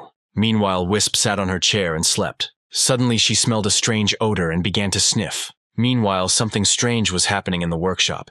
As it turned out, the amulet that was in the protagonist's hand was still working. When the protagonist put the amulet back on his hand, inside which it was burning, he felt a strange sensation. Momo immediately rushed to him to ask if he was okay, but the guy ordered her to step back. He felt the same pain he had experienced in the dungeon, and didn't understand why it was happening now. Meanwhile, Annika was practicing her skills, and this time she was pleased that she succeeded. Cool continued to experience unbearable pain.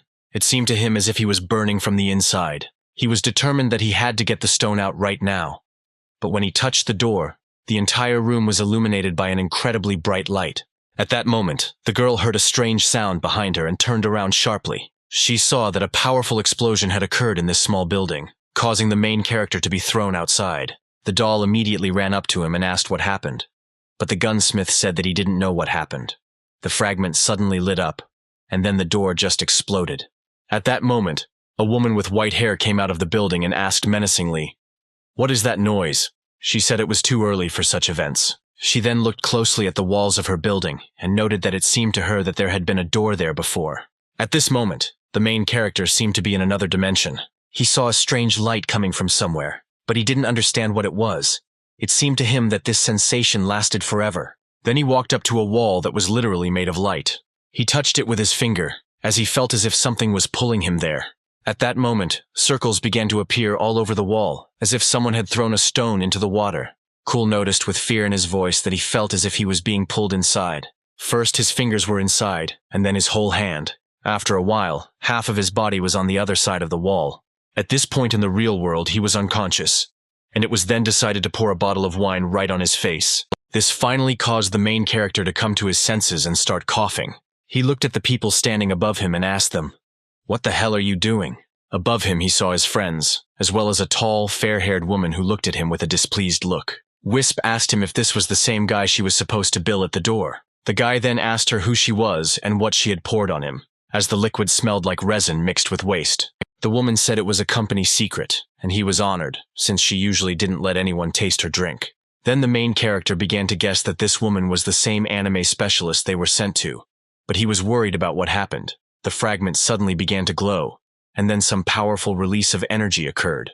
Suddenly Wisp leaned over to him and started sniffing him. She said that there was some strange smell coming from Cool. Suddenly she noticed his hand. She noticed that there was a glowing shard on his mechanical arm. At that moment, the woman realized that she now knew where the smell was coming from. She thought to herself that she hadn't felt such a strong concentration of anima in many years, but she couldn't understand what could have provoked such a release. Then she looked around and realized that there was a doll standing next to her. Then Wisp realized that it was obvious that the doll was involved in all of this. The protagonist turned to her and asked if she really meant to say that she could explain what had just happened.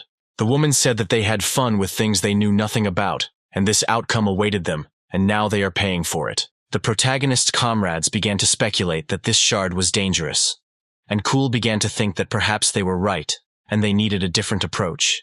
However, he asked the guys not to worry and said that Wisp most likely does not know what kind of shard it is, because she is just an old woman. When the woman heard this, she said that he could drain every last drop of knowledge from his brain, and it would still not be enough to fill the bottle she pours herself with drink. At that moment, the guys realized that the woman had spat on their provocation, but they were surprised at how easy it was. Then she pointed at the boy, and asked if he really wanted to know what happened, and suggested that he ask his doll. The protagonist turned to Annika and asked her if she knew what happened, but the girl did not have an answer to this question. Then Wisp asked her if she really hadn't tried to manipulate the anima. Noticing the surprised expression on his face, she said that everything was as she expected. She guessed that the doll was trying to use its element without crafting.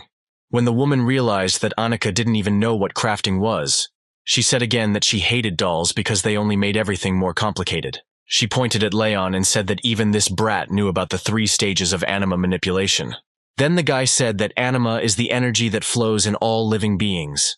Everything in this world is believed to be made of it, just in different forms, but there is a way to transform one form of anima into another. This is what they call manipulation, and it involves 3 stages. The first stage is called invocation.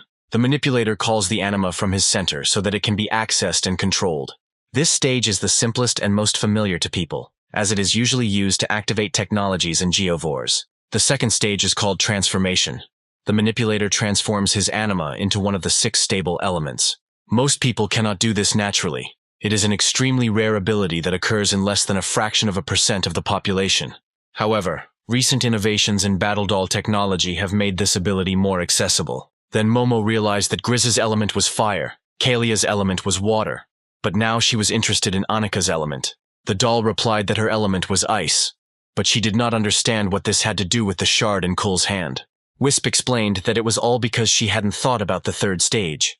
In the final stage, the manipulator uses a weapon or tool called a craft to manifest his element in a way that is unique and familiar to him. The result of creation can take an infinite variety of forms, and this largely depends on the life experience of the manipulator. The hero was surprised when he heard that even battle dolls needed crafting. It turns out that Grizz's spear and Kalia's earring were not just random items, but necessary tools for manipulating anima. The woman explained that pure elemental release is a very difficult process that drains the anima. To combat this, the manipulators have found that the best way to manifest the element is through crafting. However, it is obvious that Annika skipped this step and tried to manipulate the ice using brute force. This put a strain on the summoner's anima center, and in most cases, it would have to stop and cease the exchange to preserve the summoner's anima. But this was different. The protagonist's center had a different source of energy. At this moment, the main character realized that the woman was talking about a shard. She said that it was indeed so, and although she didn't know where he got this thing from, it definitely concentrated a huge amount of anima in it. She explained that when the doll tried to take more anima than he could give her, he unknowingly took it from the shard, causing an instant release of raw, unprocessed anima. The protagonist couldn't believe that this tiny piece contained so much energy, but now he understood why the shadow protected him so much. At that moment, Annika realized that everything that was happening was her fault. When Momo heard this, she suggested that the shard could be very valuable and could be sold for a good price. Wisp replied that it could probably fetch a fortune, but only if they didn't like the boy very much, because extracting the shard would almost certainly kill him. She said that this thing was now connected to his anima center, and breaking this connection would be the same as deleting it. The woman said that if his anima center was destroyed, he would simply die of shock. Then the main character turned to his comrades and told them not to even think about touching this thing. He was very upset, because usually the body rejects foreign anima, but apparently not in this case, and now this thing will stay with him forever. At that moment, Annika looked down and admitted that she was wrong. She said that the dolls were meant to serve, they were created for that, and that was their purpose. No matter if it was a tavern or a battlefield, they had to give their all to follow that purpose. However, she was a battle doll who didn't even remember what crafting was, and it was just a nuisance. The woman watched the doll's emotions and did not know how to react. She then said that all this time she thought that dolls were just mindless machines. She said that feelings and lack of purpose are common to people, whether they admit it or not. After that, she headed back to her building and asked the guys to follow her. Wisp said with a smile that if Annika didn't remember what craft she had, then they needed to find a new one for her. When the doll heard this, at first she couldn't believe her words. Soon, they all walked back into the building together, and the woman kicked the stool that was lying at her feet. She pointed at the weapon and asked the doll to choose the one she liked, at which point Annika mentioned that Wisp had said that crafting was based on past experience, but she didn't remember her past, and therefore couldn't know which weapon was right for her. However, the woman asked her to forget about it and stop focusing on who she was before. Instead, she needed to start thinking about who she wanted to be. She told Annika to do what she thought was right. The protagonist said that he had never been into guns, but now he was thinking about getting some, although he liked his explosive discs better. Then Wisp said that he didn't need a weapon. He already had a pretty powerful weapon in his hand, and he just needed to learn how to use it. The protagonist looked again at the shard in his hand and realized that he doubted that it was a weapon at all. He remembered once again that moment when he touched the door handle, and everything in the room was illuminated by a bright light. This power almost swallowed him up. They would not like to repeat this experience anytime soon, or better yet, never. Momo then assumed that Wisp might know a lot about anime, but she doubted that she was a good weaponsmith. There was no one in the guild who would turn to her for help. Leijon then explained that Wisp had not made any of the weapons found here, and that she had not approached the forge in many years. Cool asked why all this junk was there then, but when he realized what he had just said, he immediately rushed to apologize for his rude words. The boy said he didn't know the whole story, but once upon a time this woman had been an adventurer herself, and she had been quite famous. The protagonist said that he got the impression that she hated adventurers, and then Leon assumed that it was because of that incident. However, as soon as he mentioned it, he immediately asked the other guys to forget about what he just said. He explained that Wisp really doesn't like it when someone knows about this. However, she was previously a licensed member of the adventurer group, but she didn't just fight alongside them. She also created weapons for the entire group. Thanks to her weapons, the squad rose through the ranks and eventually became one of the best in the guild. One day, they took on a quest that should have been very easy for them. But for some reason, Wisp was left out. And when they returned, one of them did not wake up. When the hero suggested that the woman was seeing herself in the death of a team member only because she wasn't there, the boy said that someone thought she was to blame. And the fact that combat dolls were invented shortly after only made matters worse. The world of adventurers changed practically overnight. Suddenly, the old way of doing things was deemed obsolete. At some point, Wisp stopped making weapons and retired altogether. Lejon called himself her apprentice, but in reality, he simply taught himself what he could, studying the items she had made in the past. At that moment, the main character felt very sorry for this young guy. He hugged him and said that he was really great and he himself had to learn everything about mechanics on his own. At that moment, Momo noticed the crossbow hanging on the wall. Cool told his new comrade that he never intended for him and the dolls to influence past generations, and now he wondered why Wisp was helping Annika. He assumed that Annika had done something to make Wisp change her mind about the dolls. Meanwhile, the doll was examining the assortment of weapons. She realized that none of these swords suited her, but she didn't think it had anything to do with them. Most likely it had something to do with her, and she was missing something. Suddenly, while the doll was training, she saw an arrow flying literally a centimeter away from her. All the boys froze in place and turned their gaze to Momo, who was standing in the corner of the room, holding a crossbow with shaking hands. She looked awkwardly at the guys and apologized for what happened. She bowed and hurried to hand over the weapon to the one who knew how to handle it.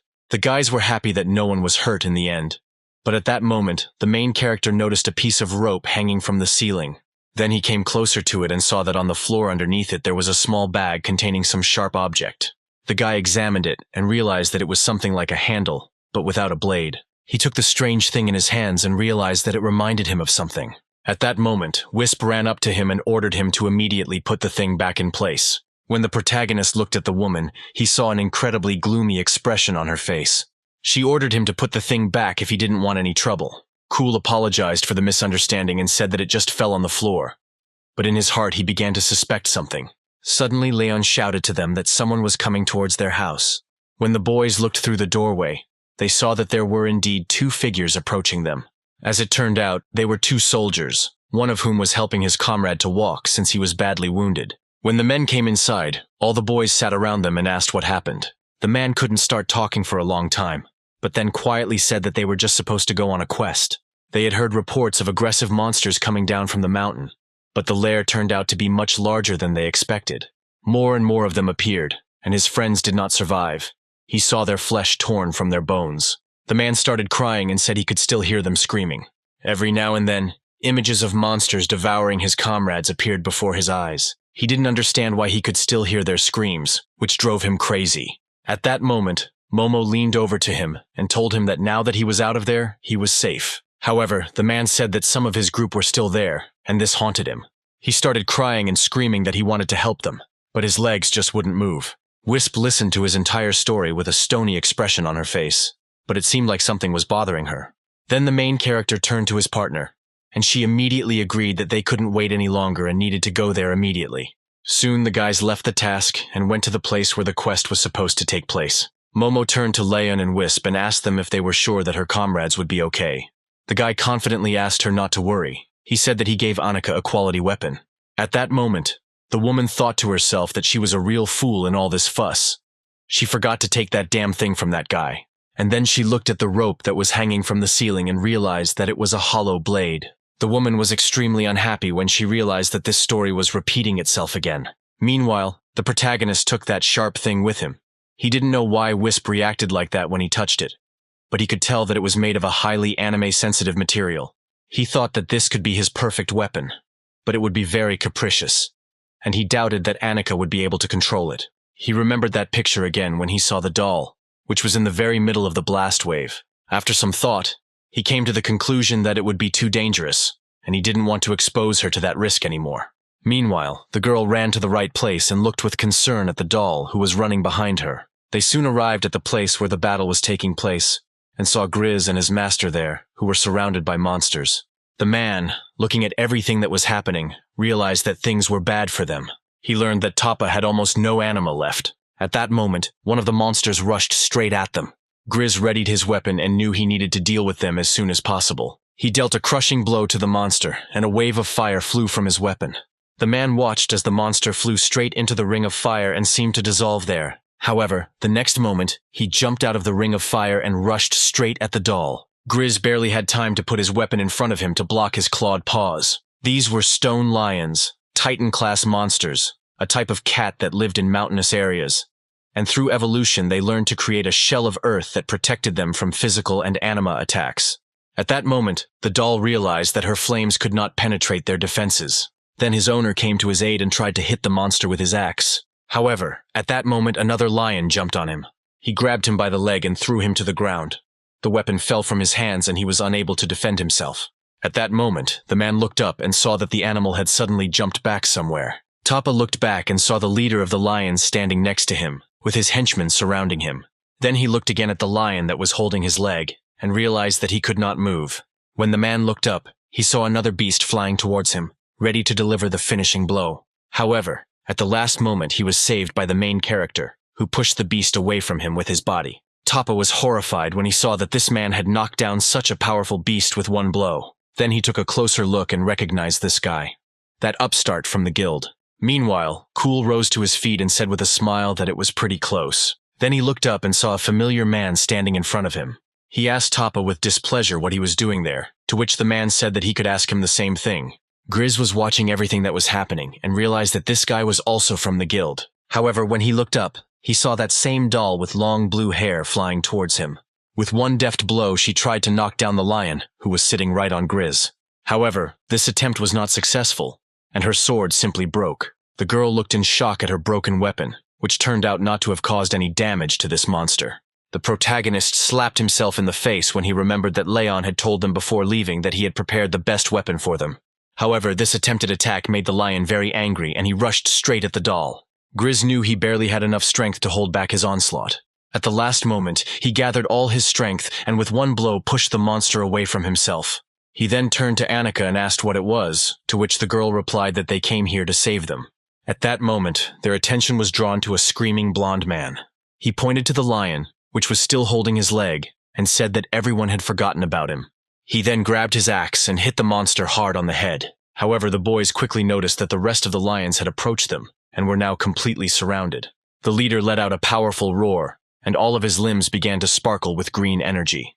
At this moment, the main character shouted to the guys that the monsters were approaching. Suddenly, Annika appeared behind him and quietly apologized for what was going to happen next. In an instant, she was behind him and snatched the sharp thing that was hanging from his belt. Then she rushed in the opposite direction, holding an incomprehensible thing in her hands.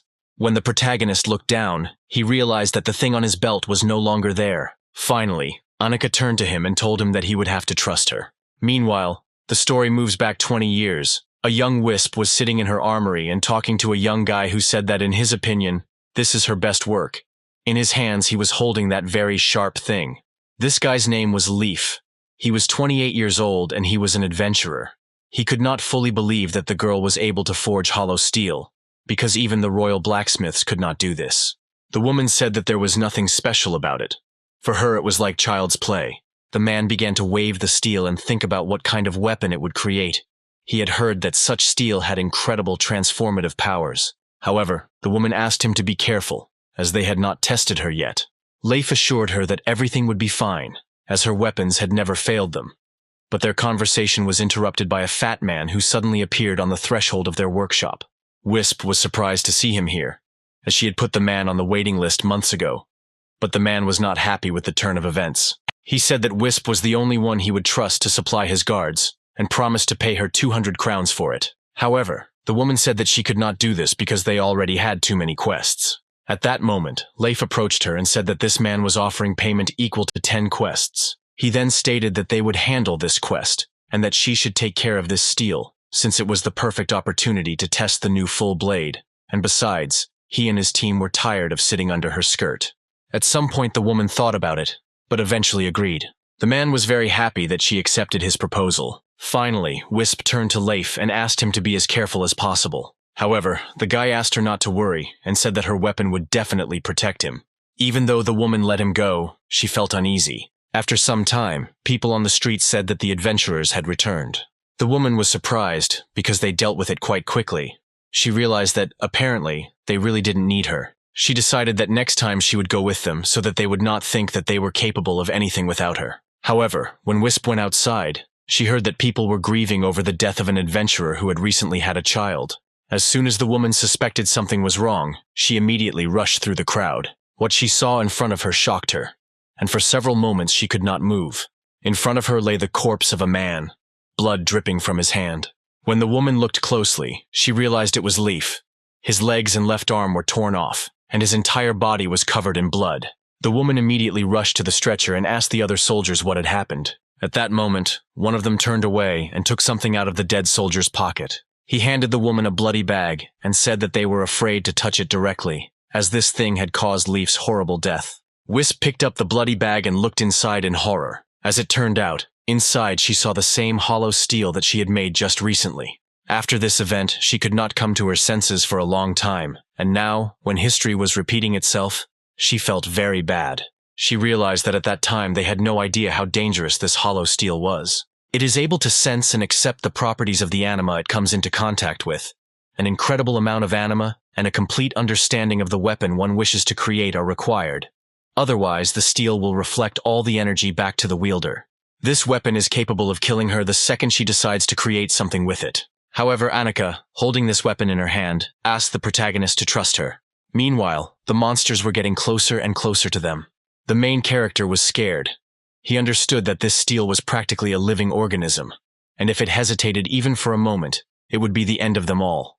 Before his eyes again appeared the image of a half-destroyed Annika, who asked him why he allowed her to do this. However, his thoughts were interrupted by Leo, who rushed straight at them. The boys realized that they needed to somehow defend themselves, since the monsters were approaching. Cool decided to take command and told the boys to hold them off until Annika finished them off. However, Toppa was not happy with this decision, and asked if he was really going to entrust their lives to some broken doll. When the girl heard this, sadness appeared on her face. She constantly heard that she was broken, spoiled, or useless. But now she realized that she was really tired of all this. Meanwhile, one of the lions ran straight towards the main character. Before he could attack him, a huge stone wall rose between them. As it turned out, the monster jumped up and pushed off from its top. The protagonist was surprised that these monsters could manipulate the earth and use it for such purposes. Watching the monster's quick jumps, he realized that they were keeping up with them. Then Cool suddenly noticed that the shard on his hand was starting to glow. Meanwhile, Grizz continued to fight off the monsters that surrounded him from all sides. At that moment, he remembered the popular saying that battle dolls don't live long, and decided that it was rather unfair. When he looked up, he saw another monster jumping at him. He prepared himself for death to overtake him, but suddenly something stopped the lion. As it turned out, all the lions that surrounded the doll were as if frozen. The stone block that Lev was inside was literally a couple of centimeters from Grizz's face. When the rest of the boys looked around, they realized that they were surrounded by an ice wall in which the monsters were chained. As it turns out, Annika was able to activate her ice craft using the hollow blade. She looked at the weapon in surprise and couldn't believe that it was her craft. The sensations were better than from the previous weapon, and the girl felt perfect balance. She felt as if this blade was literally made for her. Seeing this, Cool was very happy, because he realized that the girl had finally managed to do what she had wanted for so long. However, Toppa was not delighted. He did not understand how a second-rate doll could master crafting. Grizz thought to himself that just a couple of days ago, she couldn't even control the anima, and now she can create so much ice with just one swing of this blade. Meanwhile, one of the monsters was watching everything that was happening, and when he saw his frozen brothers, he began to shake with fear. After that, he ran away, and the main character saw it. Then he thought of something. The thing is that magical creatures capable of controlling anima use their abilities only as a last resort, and now the hero felt like he was missing something. At that moment, the boys felt the ground beneath their feet begin to shake. They were extremely surprised that the earthquake began so suddenly, but Cool said that it was too localized, as if something huge was moving underground. At that moment, Annika noticed that a huge crack was appearing next to her. In literally an instant, the landscape split apart, and Annika and the protagonist found themselves below, while Grizz and his master rose up on an earthen platform. When the man looked up, he couldn't believe what he saw. There was something towering over him, a huge stone monster that looked at him with glowing green eyes. The main character looked at everything that was happening and could not believe his eyes. In front of him was a real apex golem. These were ancient creatures of incredible strength and size. They lived in mountainous regions. Folk legends said that golems created these very mountains. They were sedentary organisms living in symbiosis with other more active creatures and possessing the ability to create the landscape in exchange for protection and the elimination of pests. Cool then suggested that this was why the lions were able to change the landscape by borrowing anima from this guy. However, Tapa was worried about another question. He did not understand how they could kill this creature, since it was a Leviathan-class beast. Suddenly he saw that the monster raised its paw. After that, he suddenly dropped it on the place where the men had just been. When the dust from the impact settled, the protagonist immediately began looking for his partner. The girl came up to him from behind and said that this monster was too big, and they wouldn't be able to escape. She then held her weapon out in front of her and said that in that case they would have to fight. She used her craft and sent several ice walls towards him at once. However, this monster was too big for these walls to have any effect on it. With one blow of his foot, he destroyed everything that Annika had created. At this point, the protagonist realized that Annika's ice craft would not be enough in this case. Then he prepared his explosive devices and threw them straight towards the golem. They attached themselves to different parts of his stone body. Before the monster could even comprehend what was happening, the devices exploded on his body. They did little damage to him, but they made him very angry. At this point, the protagonist noticed that the golem was holding onto the area on his neck. He realized that there was a core there, and if they concentrated their attacks on it, they would have a chance to defeat it. However, he suddenly saw that the monster was stretching its huge stone paw towards his companion. The girl held her blade out in front of her, but she looked insignificantly small against the backdrop of this monster. Suddenly she saw that Grizz came to her aid, who used his firecraft and created a spell called the Flaming Sickle. The girl was extremely surprised when she saw the fiery element. She looked up and saw the doll standing on the platform. The guy turned to her and said that he was just paying her back. While he was talking, he didn't notice that the golem's hand was approaching him. The monster grabbed the doll and squeezed it in his fist, causing Grizz to fly apart into two pieces.